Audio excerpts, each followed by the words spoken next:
안녕하세요. 닥쳐라 정치입니다. 세계적으로 유명한 미국의 화학회사 듀폰이 우리 한국에 포토레지스트 생산 공장을 건설합니다. 일본이 작년 7월에 수출 규제를 시작하면서 콕 집었던 세 가지 품목이 있었죠.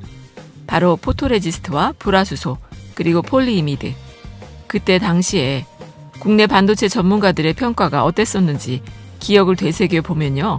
불화수소는 어렵지만 불가능한 것은 아니다. 폴리이미드는 대체가 가능하다. 하지만 포토레지스트는 대체 가능성이 매우 희박하다. 이러지 않았습니까? 실제로 불화수소는 얼마 전 방송에서도 전해드렸듯 우리나라 기업 솔브레인에서요. 초고순도 12-9의 제품을 대량 생산할 수 있게 되면서 이제는 일본 제품이 없어도 국산화에 성공하게 됐다고 말씀드렸었잖아요. 그리고 또 폴리이미드도 수출 규제가 시작된 때부터 빠르게 국산화가 가능할 정도로 국내 기술이 받쳐주고 있었죠. 그래서 전문가들은 포토레지스트가 정말 큰 문제라고 생각했었던 건데요. 더구나 일본 업체들이 전 세계 시장의 90%를 점유하고 있는 품목인데다가 사용하는 양은 얼마 되지는 않지만 반도체 생산엔 없어서는 안 되는 필수 재료라고 하니까. 그리고 파운드리 1위 업체인 대만의 TSMC가 겪었던 일들을 알고 나면요. 일본 아베 정부가 왜 하필 포토레지스트를 콕 집어서 수출 금지를 했는지 그 소식을 들은 전문가들은 왜 비관적인 전망만 했던 것인지 알 수가 있을 것 같은데, 참고로 작년 2019년 1분기 때 대만의 TSMC라는 회사는 공정 문제로 5억 5천만 달러, 그러니까 우리 돈으로는 6,500억 대의 손실을 봤다고 밝힌 적이 있어요. 그런데 그 원인이 바로 포토레지스트 품질에 심각한 문제가 있었다는 겁니다. 더구나 TSMC는 포토레지스트를 정상적으로 공급을 받아서 사용하고 있었는데도 그런 문제가 발생을 했으니 우리나라 기업들 입장에서는 일본에서 포토레지스트를 팔지 않으면 당연히 반도체 생산이 멈추게 될 테니 손실이 말도 못하게 클 수밖에 없었다는 거였죠. 그리고 이 포토레지스트라는 게 뭐냐면 반도체 원재료인 웨이퍼 표면에 회로 패턴을 그릴 때 사용되는 재료인데요. 보통 감광액이라고 합니다. 그런데 이 감광액이 문제가 생기면 웨이퍼까지 다 버리고 공정을 다시 해야 하니까 대만의 TSMC도 어느 한 공정에서 감광액이 규격에 맞지 않아서 그걸 또 폐기하고 다시 만드는 데 들어간 비용이 6,500억이었다는 거예요. 그러니까 만약에 반도체 생산에 적합한 포토레지스트를 구하지 못해서 삼성전자의 파운드리 공장 라인이 멈추게 된다면 어떻게 되느냐? 참고로 반도체 기업의 관계자에 따르면 파운드리든 메모리든 간에요. 반도체 공장은 1초도 쉬지 않으며 하루 24시간 풀 가동을 전제로 지어지게 되니까 만약에 생산 과정에 오염이 발생하거나 제품이 변경되게 되면은 그렇게 돼서 공장 가동을 잠시라도 멈추게 된다면 웨이퍼를 재투입하면서 다시 가동하는데 막대한 손실이 발생한다는 겁니다. 실제로 작년 3월엔 삼성전자 평택 공장에서요. 30분간 정전이 발생한 일이 있었는데요.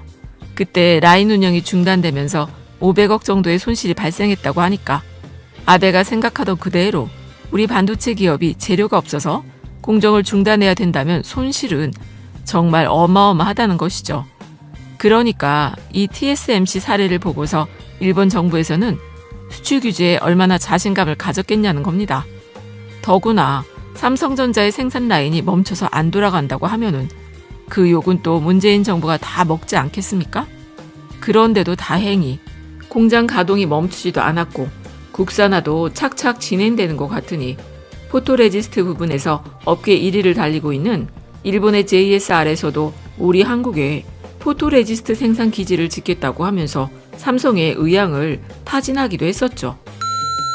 그러니까 우리나라에 포토레지스트를 수출하던 일본 기업이 JSR이나 TOK, 그리고 시네츠 화학이나 스미모토 이렇게 회사가 4개 정도가 있는데 지난 2018년 국내에 들어온 포토레지스트 수입량을 보면요.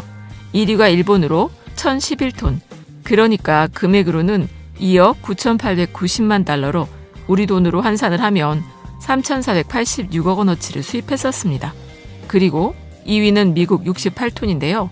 금액으로는 1,800만 달러, 하나로는 215억어치고 3위가 벨기에로서 0.5톤을 수입했는데 263만 달러, 그러니까 30억 원어치를 수입해 왔어요. 그리고 2019년 포토레지스트 수입량도 보면요. 2019년 1위는 여전히 일본에서 802톤을 수입하기는 했는데 재작년 2018년과 비교해 300톤이나 줄어든 물량을 수입했어요. 그리고 금액으로 따지면 2억 4,867만 달러, 우리 돈으로 2,900억 원어치. 그러니까 작년과 비교해 586억 원어치를 적게 수입했다는 겁니다. 2위는 미국이 41.3톤, 1,900만 달러, 우리 돈 222억어치. 작년보다 물량이 줄기는 했는데 금액은 더 늘었고, 3위는 벨기에에서 2.6톤, 1,169만 달러, 우리 돈으로 136억 원어치를 수입하면서 재작년보다는 100억 정도가 늘어났습니다. 참고로 지난 방송에서도 벨기에와 일본의 JSR이라는 회사가 합작으로 만든 회사에서요, 포토레지스트를 수입해오고 있다고 말씀드리지 않았습니까? 그러니까 그 물량이 반영된 결과라고 생각하시면 됩니다. 더구나 반도체 업계에서는 제일 문제가 될 거라고 예상했던 이 포토레지스트 때문에 많은 걱정을 하기는 했지만 지금까진 전혀 문제가 없으니 일본의 JSR에서도 더 큰 타격을 받을까 무서워 우리나라로 생산기지를 옮기겠다는 곳인데, 그래서 삼성 측에다 의향을 타진하고 있다고 하는 거겠죠. 하지만 미국의 듀폰이라는 회사가 한국에다가 생산 라인을 짓는 게 확정됐다고 하는 걸 보면요, 삼성 쪽이랑 이미 어느 정도 얘기가 진행된 거 아니겠습니까? 물론 그게 아니라고 해도요, 우리나라가 예전처럼 일본 업체에서만 재료를 사오지는 않을 게 확실하기 때문에 일본의 포토레지스트 업체들로선 예전처럼 편하게 장사하긴 어렵게 된 것이죠. 그리고 지난 1월 6일에 KBS에서요, 일본의 수출 규제 반년을 돌아보는 기사를 내보냈는데, 일본의 기습적인 수출 규제 이후에 지금까지 반년이 흘렀지만 결론적으로 말해서 당초 우려와는 다르게 반도체 생산에 차질이 없었고 우리 기업들이 받은 피해도 사실상 없었다는 게 결론이라는 겁니다. 더구나 솔브레인에서 개발한 초고순도 불화수소를 그것도 대량으로 생산할 수 있는 기술까지 국산화에 성공을 했다고 하니까 일본의 수출 규제 이후로 아베가 생각하던 예상과는 반대로 오히려 탈일본 속도에 기름을 부었다는 겁니다. 그런데 말이죠, 이런 와중에 일본 언론에서는 또 배가 아파서 그런지 한국산 불화수소를 쓰다가 불량이 났다는 기사를 냈어요. 아니, LG 디스플레이에서요, 일본산 대신에 한국산 불화수소를 사용하다가 제품에 불량이 발생했다는 기사인데, 더 기가 막힌 건 그 기사의 출처가 그냥 한국 미디어라고 적어놨다는 겁니다. 그러니까 우리 국민들이 많이 접했던 기사를 보면 기자들 이름도 없고 출처도 없고 그냥 누가 그러더라, 탈북자가 말하길 문재인 대통령 엄마가 북한에 있다고 하더라, 문재인 대통령이 어릴 때 난파된 간첩이라고 하더라 이런 식의 보도를 내면서 조롱을 해대고 있는데, 그래도 다행인 것이 이런 기사에 대해서 LG 디스플레이 홍보팀에서는요, 그 기사는 사실이 아니다, LG 디스플레이가 납품한 일부 제품에 문제가 생긴 건 사실이긴 하지만 국산 불화수소를 사용한 것과는 별개의 문제였다고 반박을 했어요. 어쨌든 일본은 이렇게 어떻게 해서든 떠난 버스를 붙잡고 싶은 것 같은데, 원래 한번 떠난 버스는 돌아오지 않는 법 아닙니까? 아베가 하루빨리 꿈에서 깨어나 제발 좀 팔아달라고 무릎 꿇고 싹싹 빌면은 모를까. 더구나 우리 정부에서는 일본이 규제한 반도체 소재뿐만이 아니라 일본에 대한 의존도가 높았던 6개 분야의 100대 품목에 대해서 앞으로 5년 이내에 국산화에 성공을 하거나 수입국 다변화를 한다고 발표하기도 했어요. 그리고 올해의 소부장 예산은 2조 1천억 원으로 책정이 됐는데, 이거는 지난해 있었던 8,324억보다는 무려 2.5배나 더 많아졌다는 겁니다. 그러니까 위기를 기회로 만들자고 했었던 문재인 대통령 말씀이 정말 딱 맞아 떨어지고 있는 것 같은 게, 지난해 소부장 분야에서요, 해외 기업들을 국내에 유치하거나 M&A 한 사례를 봐도요, 그 실체를 좀 알 수가 있는데, 일단 MEMC 코리아가 실리콘 웨이퍼 생산 공장을 준공했고요. 반도체 장비 회사인 램 리서치에서는 R&D 센터에 투자를 확정하기도 했어요. 그리고 또 해외 소부장 기업들은 일본의 수출 규제 이후에 오히려 더 한국 투자에 관심이 많아졌다는 겁니다.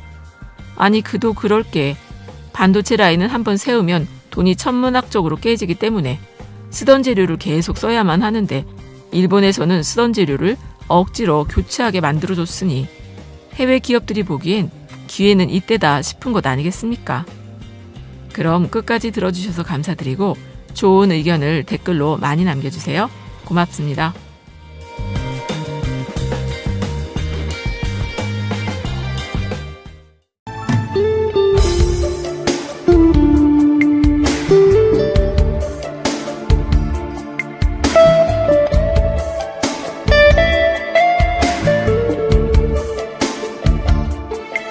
thank you